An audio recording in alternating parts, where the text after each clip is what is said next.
Good evening out there. Paul White, White Brothers Electric here. Me and Mr. Lucas, the meow meow. Yeah, he's really being exceptionally productive right now. I appreciate that about that cat. He has a high sense of duty, and his duty is to sleep. Anyway, and walk on the laptop. He seems to, Mr. Meow Meow, he seems to be drawn to the laptop. He must walk on it and screw it up and freeze it and put it in airplane mode and whatever else. Anyway, he's a funny guy. Okay, this video is to just put a little bit of public information out there, a public service, so to speak. And this is, I went to a deep electrical inspection on a project, on a job yesterday for a customer, for a potential buyer that was getting specific trade inspections on a place he's looking to buy. So I went out there, and there was another gentleman there, had been there a little before me, and he was a home inspector, a general home inspector. So when I walked in, the customer let me know, a nice lady, she was the realtor. She said, "Oh, here's the sub panel," and she's showing me stuff where things are. And she said, "And this other breaker in the sub panel that's a different brand, it's fine. The inspector told me that it's no problem and it's fine to have it that way, and it's all legitimate, code compliant, blah, blah, blah." So I said, okay, and I followed through, walked with her for a few minutes and got the lay of the land in the house. And I said, okay, I'm going to do my thing. So I started doing my thing, checking everything, pulled the dead front off of the panel. And it was a older Cutler hammer, Eaton Cutler hammer, but back then I think it was still just Cutler hammer, before Eaton bought them out. I think it's 25 years ago. And they, at some point, there was an AC breaker that had been changed to a Square D Homeline 40 amp breaker, 2-pole. So, and that's where she came back in at some point, and I said, "Hey, listen, I want to advise you on this." I said, this breaker is not code compliant. Functions perfectly. It's no problem. Fits nicely in this housing, and it functions well. But what has gone on most likely is that in the past, AC was replaced at some point. That's the breaker that they had on their truck. It fits nicely, and they put that breaker in for their AC replacement. And this home inspector had told her that, "Oh, no, that's fine. It's 100% legal and code compliant to have that in there," and it's not.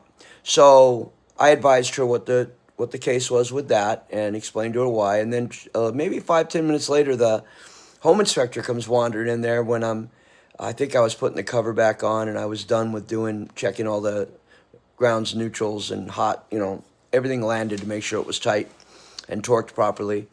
And I could tell he was like, "Well, that is code, that breaker is okay, right?" I said, "No, it's not okay." And I said, "It works perfect." And I told him why. And the reason why it's not code compliant is not because it doesn't work well. It's because it's not UL listed for that panel board. Everything's about UL listing. So code compliant is about having UL listed products in their listed housings when it comes to breakers. There are some crossovers you have to check very deeply to make sure you know what's what and what is accepted in what, but it has to be UL tested. That has not been UL tested for that breaker. It's not code compliant officially at all. And where the real problem comes in is not function. If there is ever a problem, it comes down to money. There is an excuse there for the insurance company when they investigate, and that AC breaker, for some reason, let's say it goes bad, it melts, something happens, and it causes a fire or a problem. They will find that that's the source, and they'll say, "This breaker is not approved for this housing." And that will be an excuse for them to try to not pay or whatever. You know how insurance companies are. They're really trustworthy, and they're out for the customer's best interest, as always, of course. Not.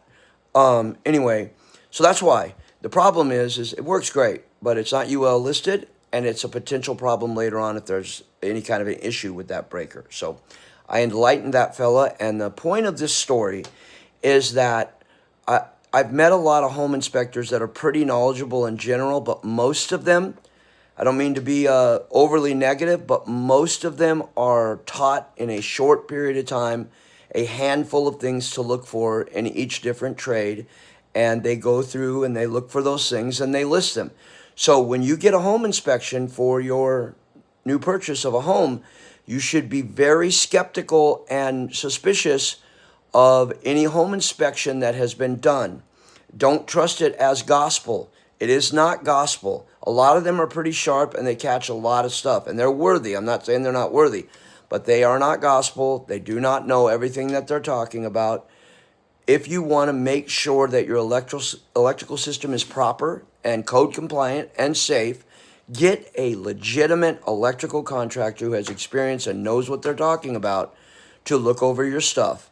Don't waste your money with other things. Spend your money on someone that knows what they're talking about, and they can guide you through it and explain to you what's good, what's bad, what should be replaced, blah, blah, blah, etc., etc. So that's the end of my little story.